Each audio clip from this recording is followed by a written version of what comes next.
ராஜா வந்து ஒரு அரசியல் வளர்ச்சியே முதிர்ச்சியே இல்லாத ஒரு நபராக இருக்கிறார். இவ்வளவு வயசாகிடுச்சு அவருக்கு.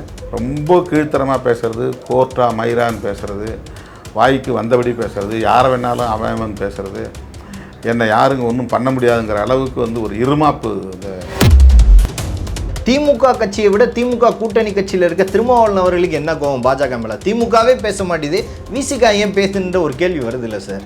நாங்கள் வந்து பாஜகவுக்கு போட்டி கட்சி இல்லை. தேர்தல் களத்திலாக இருந்தாலும் சரி, அல்லது வேறு அரசியல் லாப கணக்குகளில் இருந்தாலும் சரி, கருத்தியல் அடிப்படையில் நாங்கள் அவர்களுக்கு எதிராக இருக்கிறோம். அரசியல் காலம் முடிகிற வரையிலும் சார் விசிகாவின் தலைவரா இல்லை ஒரு எம்பியா இல்லை ஒரு எம்எல்ஏவா இதை நோக்கியே கடந்து போயிடலான் இருக்கீங்களா? இல்லை ஒரு முதலமைச்சர், ஒரு துணை முதலமைச்சர், அந்த பதவி மேலே உங்களுக்கு ஒரு ஆசை இல்லை வந்து ஒரு தேவை ஏற்படுது அந்த பதவிகளுக்கு? தாவேக்காவினர் 20 லட்சம் கொடுத்தாங்க ஒரு குடும்பத்துக்கு. ஆனால் கொடுத்த குடும்பங்கள் எல்லாம் வந்து பேட்டி கொடுக்குறாங்க. என் புள்ள போனால் போயிட்டு போகுது, விஜய்க்காக என் புள்ள போயிடுச்சு, என் புள்ளையை தியாகம் பண்ணிட்டேன், விஜய்க்காக இன்னொரு புள்ள, குடும்பத்தில் 2 புள்ள இருந்தாலும் பரவாயில்ல போயிட்டு போகுது அப்படின்ற மாதிரி பேசுகிறாங்க. இந்த பேட்டியோட மனநிலை எப்படி சார் பார்க்குறீங்க? அவ்வளோ ஆரோக்கியமானதாக எனக்கு படலை. இது வந்து நம்ம விமர்சிக்கவும் முடியாது. அவங்க பாதிக்கப்பட்ட மக்கள், எளிய மக்கள், அரசியல் புரிதல் இல்லாத ஒரு நிலையில் அவர் மேலே எல்லாரும் குற்றம் சொல்கிறாங்களே, அது பாவம் அப்படிங்கிற ஒரு சிம்பத்தி, ஒரு இரக்க உணர்வில் அவங்க அந்த மாதிரி கருத்து சொல்லியிருக்கலாம். இப்போ கடந்த 3 நாட்களாக தமிழ்நாட்டு இளைஞர்களிடையே ஒரு வார்த்தையை வந்து டிபேட் ஏற்படுத்தி, என்ன தற்குறி கூட்டம் அப்படின்றது, தற்குறி கூட்டமாக எங்களை போர்ட்ரேட் பண்ணுறது. இத்தனை ஆண்டுகளாக ஆண்டாண்டாக நீங்கள் ஆட்சி செஞ்ச நீங்கள் எங்களுக்கு அரசியல் மயப்படுத்தலையா, இல்லை நாங்கள் பிறக்கும்போதே தற்குறி கூட்டன்றதை எங்களை இப்படி தான் போர்ட்ரேட் பண்ணுவீங்களா அப்படின்ற ஒரு கேள்வி வருது சார். தமிழ்நாட்டை பொறுத்தவரையில் எந்த நடிகர் கட்சியை தொடங்கினாலும் அவர் பின்னால் லட்சக்கணக்கானவர்கள் திரளுகிறார்கள். அவங்கள்ட்ட வந்து ஒரு தொலைநோக்கு பார்வை இல்லை, ஒரு சமூக பார்வை இல்லை, ஒரு அரசியல் பார்வை இல்லை, ஒரு தொண்டுள்ளம் இல்லை, மக்களுக்கு தொண்டாற்ற வேண்டுங்கிற அந்த சர்வீஸ் மைண்ட் இல்லை. சும்மா ஒரு ஹீரோ, அந்த ஹீரோயிசத்தை நம்பி மட்டும் போகிறாங்க அப்படிங்கிறத வந்து இந்த வார்த்தையில் சொல்கிறாங்கன்னு நான் நினைக்கிறேன். இந்த தற்குறிங்கிற வார்த்தையை அதுக்காக தான் அவங்க பயன்படுத்துகிறாங்கன்னு நான் நினைக்கிறேன். உங்களுக்கு கூட்டம் வருது, அவங்களுக்கு கூட்டம் வருது, எல்லா கட்சியினருக்கு கூட்டம் வருது. உங்களுக்கு வர்றதெல்லாம் தொண்டன், மற்ற கட்சியினருக்கு வர்றதெல்லாம் தொண்டன். ஆனால் அவங்கள மட்டும் தற்குறிகள்னு சொல்லும்போது அந்த கட்சியினரிடையே ஒரு பெரும் விவாதமாகாதான்? 2026 நீங்கள் எதிர்பார்க்குறது கூட்டணி கட்சிகளாக கூட்டணி ஆட்சியா சார்? திமுகவோ அதிமுகவோ இன்னொரு கட்சியின் தயவோடு தான் ஆட்சி அமைக்க முடியுங்கிற ஒரு நிலை வரும்போது தான் கூட்டணி ஆட்சிங்கிற முறையும் வரும். அதுக்கு முன்னாடி நீங்கள் இந்த கோஷத்தை நீங்கள் எழுப்பினா கூட அது வந்து நடைமுறைக்கு சாத்தியமில்லை. பிரைம் 9 தமிழ் நேயர்கள் அனைவருக்கும் வணக்கம். இன்றைய நமது நேர்காணல் நம்முடன் இணைந்திருப்பவர் விடுதலை சிறுத்தைகள் கட்சியின் தலைவர் டாக்டர் தொல் திருமாவளவன் அவர்கள். சார் வணக்கம். வணக்கம். தமிழக அரசியலில் முக்கியமான கட்சி விசிகா. இதோட கூட்டணிக்காக பல கட்சிகள் ஒவ்வொரு காலகட்டங்கள்லேயும் ஒவ்வொரு மையம் வைக்கிறாங்க. இப்போதைக்கு விசிகாவை அதிமுக பாஜக சித்தாந்தங்களில் கொண்டு போய் சேர்க்கறது பல பேரோட அஜெண்டாவில் ஒன்றா இருக்கா சார்? உங்களை வந்து அதிமுக பாஜக கூட்டணிக்கு இழுக்கிறதுக்கு நிறைய பேர் முயற்சி பண்ணுறாங்கன்னு நினைக்கிறீங்களா சார்? இல்லை, நான் கற்பனையாக நினைக்கல. அதுக்கான முயற்சி நடந்திருக்கு. அது பலராலும் விவாதிக்கப்பட்டிருக்கிறது. திமுக கூட்டணியில் நாங்கள் ஒரு அங்கமாக இருக்கிறோம். 2017 அந்த உறவு என்பது நீடிக்கிறது. விடுதலை சிறுத்தைகள் கட்சி மட்டுமல்ல, கிட்டத்தட்ட 10 கட்சிகள் அந்த கூட்டணியில் இடம்பெற்றிருக்கிறோம். தொடர்ந்து பயணிக்கிறோம். ஒரு கட்சி கூட அந்த அணியிலிருந்து விலகவில்லை. இந்த கூட்டணி பலம் அதிமுகவுக்கு அல்லது பாஜகவுக்கு அல்லது திமுக எதிர்ப்பில் இருக்கிற அரசியல் கட்சிகளுக்கு ஒரு அச்சுறுத்தலை தருகிறது. அதனால் இந்த கூட்டணியை எப்படியாவது சிதறடிக்க வேண்டும். இது அவர்களின் முக்கியமான அஜெண்டா, அவருடைய செயல் திட்டம். அந்த செயல் திட்டத்தை நடைமுறைப்படுத்துவதில் விடுதலை சிறுத்தைகளை ஒரு கருவியாக பயன்படுத்தலாம் என்பது அவர்களுடைய உத்தி. அது ஒரு ஸ்ட்ராட்டஜி. ஆகவே விடுதலை சிறுத்தைகளை அவ்வப்போது சீண்டுகிறார்கள், கடுமையாக விமர்சிக்கிறார்கள்.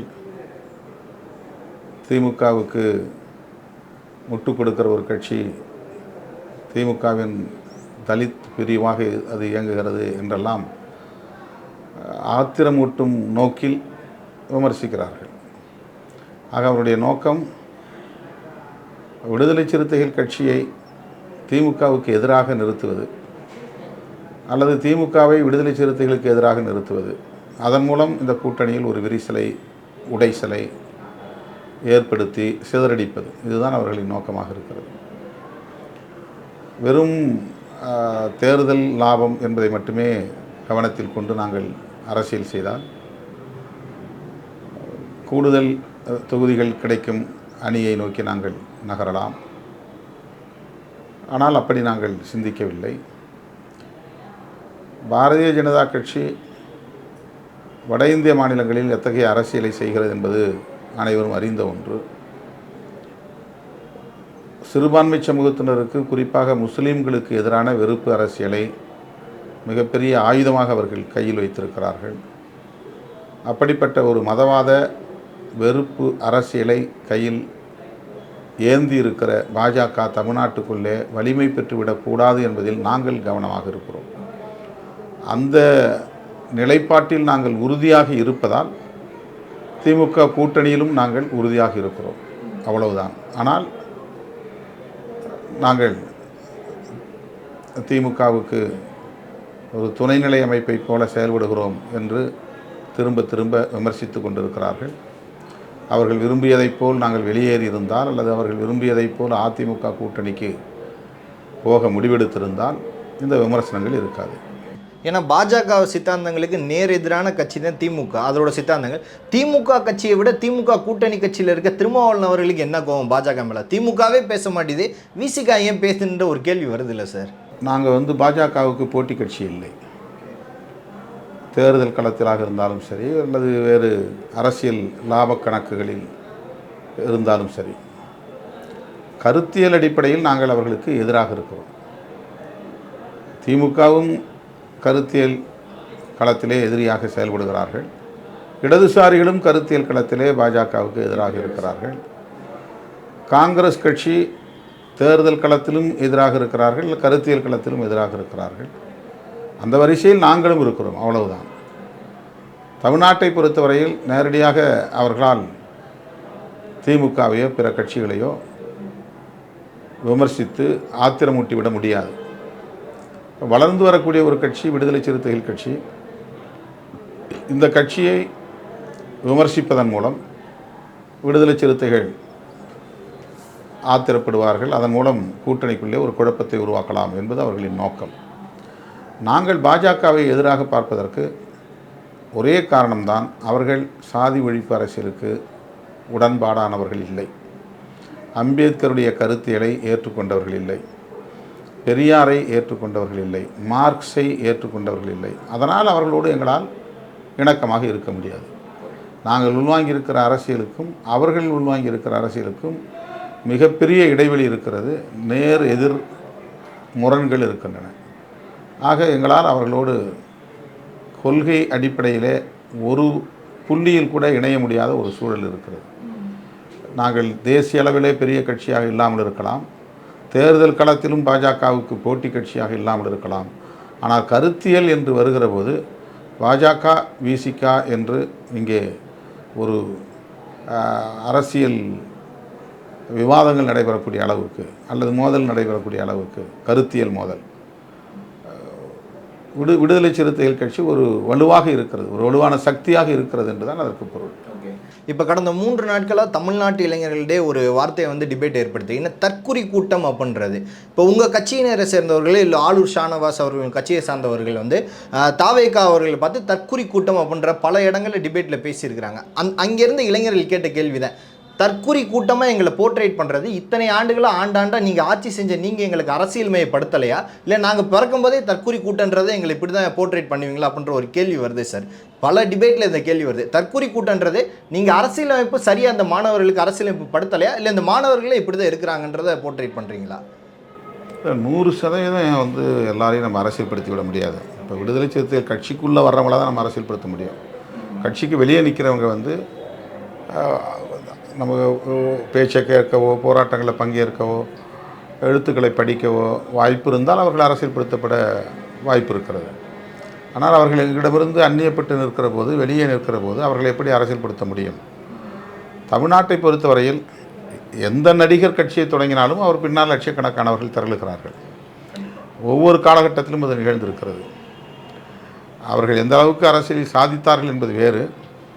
ஆனால் ஒவ்வொரு புகழ்பெற்ற நடிகரும் அரசியல் கட்சியை தொடங்குகிற நேரத்தில் அவர்களுக்கு பின்னால் பல லட்சக்கணக்கான பேர் அணிதிரளுகிறார்கள். அதற்கு ஒரே காரணம் அவர்கள் திரைப்படத்தில் செல்வாக்கு மிக்கவர்கள், அவ்வளவுதான். நல்ல கதை வசனம் எழுதக்கூடியவர், நல்லா நடிக்கக்கூடியவர், நல்ல வசனம் பேசக்கூடியவர், இப்படியான ஒரு கவர்ச்சி தான். அரசியல் களத்தில் அவர்கள் இந்த கொள்கைகளுக்காக ஏற்கனவே களப்பணி ஆற்றியவர்கள், வழக்குகளை சுமந்தவர்கள், சிறைக்கு சென்றவர்கள், தியாகம் செய்தவர்கள், குடும்ப வாழ்க்கை அல்லது தனிப்பட்ட வாழ்க்கையெல்லாம் விட்டு கொடுத்து மக்களுக்காக நின்றவர்கள் அப்படிங்கிற வரையறைக்குள்ள சினிமா நடிகர்களை அவங்க பார்க்குறதில்ல. இந்த எந்த வரையறைக்குள்ளேயும் ஒரு கதாநாயகர் வருவதில்லை. ஆனால் ஏன் அவரை விரும்புகிறாங்க? திரைப்படம் தான், திரைப்படம் மோகம்தான். அப்போ இவ்வளோ காலமாக நம்ம வெள்ளித்திரையில் பார்த்த ஒருத்தரை நம்ம நேராக பார்க்குறோம். வெள்ளித்திரையில் அவர் செய்த சாகசங்களெல்லாம் அரசியல் களத்தில் அவர் செய்வாருங்கிற நம்பிக்கை. இப்போ எம்ஜிஆர் மீது அப்படி தான் நம்பிக்கை வச்சாங்க. ஒவ்வொரு அரசியல் களத்திற்கு வந்த நடிகர்கள் அத்தனை பேரையுமே அப்படித்தான் அவர்கள் எதிர்பார்த்தார்கள். இப்போ அப்படி வர்ற ஒரு மாஸ், அவங்களும் தமிழர்கள் தான், அவங்களும் நம்மளை மாதிரி இளைஞர்கள் தான், அவங்களும் நாளைய எதிர்காலம் தான். ஆனால் அவர்கள் ஒரு விரிவான பரந்த தொலைநோக்கு பார்வை கொண்டவர்களாக இல்லை அப்படிங்கிற பொருளில் தற்குறிகள்னு சொல்கிறாங்க. அவங்கள்ட்ட ஒரு தொலைநோக்கு பார்வை இல்லை, ஒரு சமூக பார்வை இல்லை, ஒரு அரசியல் பார்வை இல்லை, ஒரு தொண்டுள்ளம் இல்லை, மக்களுக்கு தொண்டாற்ற வேண்டுங்கிற அந்த சர்வீஸ் மைண்ட் இல்லை. சும்மா ஒரு ஹீரோ, அந்த ஹீரோயிசத்தை நம்பி மட்டும் போகிறாங்க அப்படிங்கிறத இந்த வார்த்தையில் சொல்கிறாங்கன்னு நான் நினைக்கிறேன். இந்த தற்குறிங்கிற வார்த்தையை அதுக்காக தான் அவங்க பயன்படுத்துகிறாங்கன்னு நான் நினைக்கிறேன். ஏன்னா உங்களுக்கு கூட்டம் வருது, அவங்களுக்கு கூட்டம் வருது, எல்லா கட்சியினருக்கு கூட்டம் வருது. உங்களுக்கு வர்றதெல்லாம் தொண்டன், மற்ற கட்சியினருக்கு வர்றவரெல்லாம் தொண்டன். ஆனால் அவங்கள மட்டும் தற்குறிகள்னு சொல்லும்போது அந்த கட்சியினரிடையே ஒரு பெரும் விவாதமாகாது? இல்லை, அது சரிதான். அதாவது இப்போ விடுதலை சிறுத்தைகள் கட்சி தொடங்கி 35 வருஷம் ஆச்சு. தேர்தல் அரசியலுக்கு 25 வருஷம் ஆச்சு. இதுக்கு இடையில் நாங்கள் சந்தித்திருக்கிற போராட்டங்கள், நாங்கள் நடத்தியிருக்கிற பேரணிகள், நாங்கள் நடத்தியிருக்கிற மாநாடுகள், இதெல்லாம் ஒரு எஜுகேட்டிவ் ப்ராசஸ். நம்மளை நம்பி வர்றவங்கள வெறுமனே உணர்ச்சியை மட்டும் தூண்டிவிட்டு இவன் தான் நம்முடைய எதிரி, நாம் ஆட்சிக்கு போகணும் அப்படின்னு நம்ம சொல்லலை. ஒரு அரசியல் எதிரியாக ஒரு ஆளை காட்டி அவரை ஆட்சியில் இருக்கிறவங்கள தூக்கி எறிஞ்சு என்னை ஆட்சி அதிகாரத்தில் அமர வைங்கன்னு நம்ம பேசலை. நாம் பேசுகிற ஒவ்வொன்றுக்கும் என்ன பின்னணி இருக்குது, அதில் என்ன தாக்கத்தை ஏற்படுத்த முடியும், சமூக நீதினா என்ன, சமத்துவம்னா என்ன, இடஒதுக்கீட்டு கொள்கைனா என்ன, மார்க்சியம் என்ன சொல்லுகிறது, பெரியாரியம் என்ன சொல்லுகிறது, அம்பேத்கரியம் என்ன சொல்லுகிறது, இதையெல்லாம் நாம் அந்தந்த களங்களில் அவ்வப்போது பேசியிருக்கிறோம். அதையெல்லாம் புரிந்துக்கிட்டு தான் ஃபாசிசம்னா என்ன, எதேச்சதிகாரம்னா என்ன, ஏகாதிபத்தியம்னா என்ன, சுரண்டல்னா என்ன, ஒடுக்குமுறைனா என்ன, அரசதிகாரம்னா என்ன, ஆட்சியாளர்கள்னால் யார், ஆளும் வர்க்கம்னா யார், அவங்களாம் எல்லாருமே அரசியலில் நிற்கிறாங்களா, பின்னால் இருந்து இயக்கக்கூடியவர்கள் ஏன் பின்னால் இருந்து இயக்குறாங்க, திரைமுறையில் இருக்கிறாங்க, பிரதமரை உருவாக்க தெரிந்த அம்பானியால் அதானியால் ஏன் நேரடியாக பிரதமர் ஆக முடியல, ஏன் ஒரு அதானி பிரதமராக முடியல, மோடியை பிரதமராக்கக்கூடிய அளவுக்கு பண வலிமை பெற்ற அதானியே நேரடியாக ஒரு பிரதமர் ஆகிடலாம், ஏன் வர முடியல? அப்போ அவங்க யார்? அவங்களுக்கும் பிரதமராக இருக்கிறவங்களுக்கும் உறவு என்ன, அவங்களுக்கும் முதலமைச்சராக இருக்கிறவங்களுக்கும் இடையில் இருக்கிற உறவு என்ன? ஒரு கட்சி எப்படி தேசிய அளவில் தேர்தல் செலவு செய்யுது, அவ்வளவு கோடிக்கணக்கான ரூபாய் அவங்களுக்கு எங்கேருந்து வருது, அவங்களுக்கு மாத சந்தா மூலம் வருதா அல்லது வேறு எந்த வகையிலான வருமானம் அது, இவ்வளவு விவரங்களையும் ஒரு தொண்டன் தெரிஞ்சுக்கிறான் ஒரு கட்சியில் இருக்கிற போது. அதில் இப்போ உலக நாடுகளில் நடக்கிற தேர்தல், அந்த தேர்தலில் அமெரிக்காவுடைய தலையீடு, அமெரிக்காவுடைய அதிபர் ட்ரம்ப் போடுற வரி விதிப்புகள், இதெல்லாம் என்ன காரணத்தினால் நிகழ்கிறது?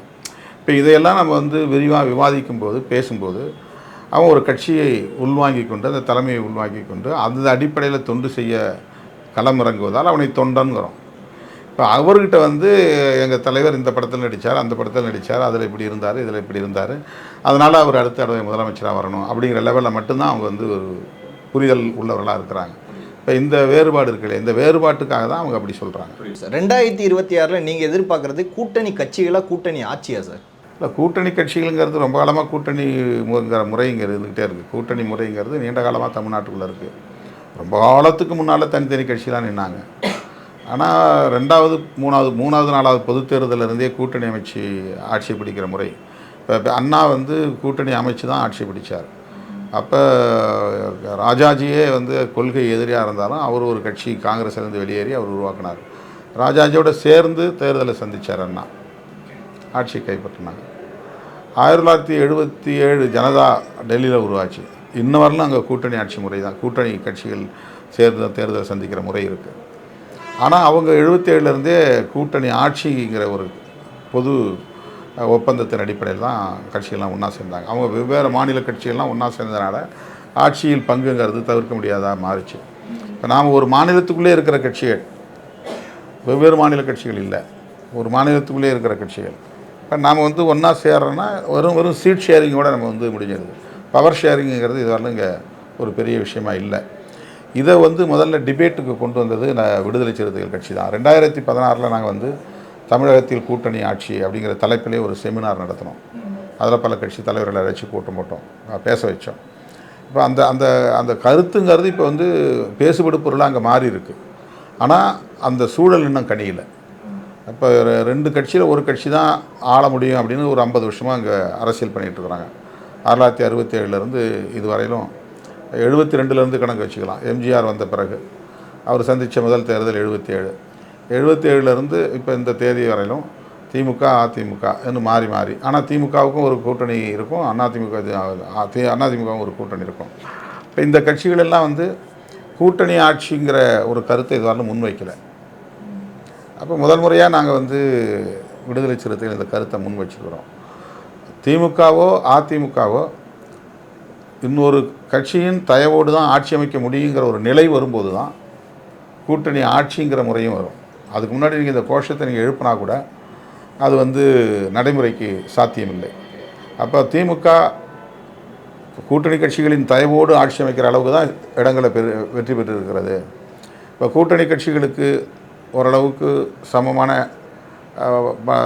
இடங்களை, அவங்களுடைய தகுதிக்கேற்ற இடங்களை பகிர்ந்து கொடுத்து அவங்க ஒரு சைஸபிளான இடங்களில் நின்று அவங்க ஆட்சியை கைப்பற்றக்கூடிய அளவுக்கு வெற்றி பெற்றாலும் கூட கூட்டணி கட்சிகளின் தயவு இருந்தால் தான் ஆட்சியை தொடர்ந்து நடத்த முடியுங்கிற நிலை வரும்போது தான் இங்கே கூட்டணி ஆட்சின்னு வரும்.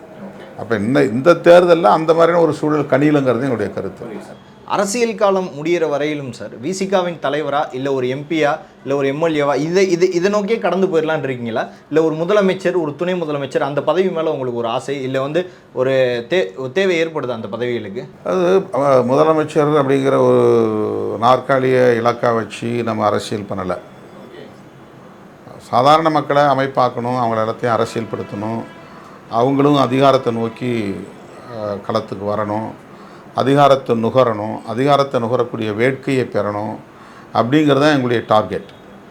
அவங்க வெளியில் நின்று வேடிக்கை பார்க்குறவங்களாகவும் ஓட்டு போடுறவங்களாகவும் இருந்தவங்கள இல்லை நாம் வந்து அதிகாரத்தை நோக்கி நகர முடியும், அதிகாரத்தை நுகர முடியும், ஆட்சி அதிகாரத்தில் உட்கார முடியும் அப்படிங்கிற நம்பிக்கை ஊட்டுவது தான் எங்களுடைய முதன்மையான இலக்காக இருக்குது. அப்போது அந்த இலக்கை வந்து விட்டுட்டு நான் வந்து என்னை முதலமைச்சராக்குங்கள் அப்படின்னு நானே சொல்லுவது அப்படிங்கிறது அது வந்து அவ்வளவு பொருத்தமானதாக எனக்கு படலை. அப்போது மக்கள் பார்த்து சொல்லணும். இல்லை இந்த இந்த இந்த இந்த மாநிலத்தினுடைய முதலமைச்சரை இவர் ஏன் இருக்கக்கூடாது அப்படிங்கிற ஒரு கருத்து பொதுமக்கள் மத்தியில் வலுப்பெறணும்.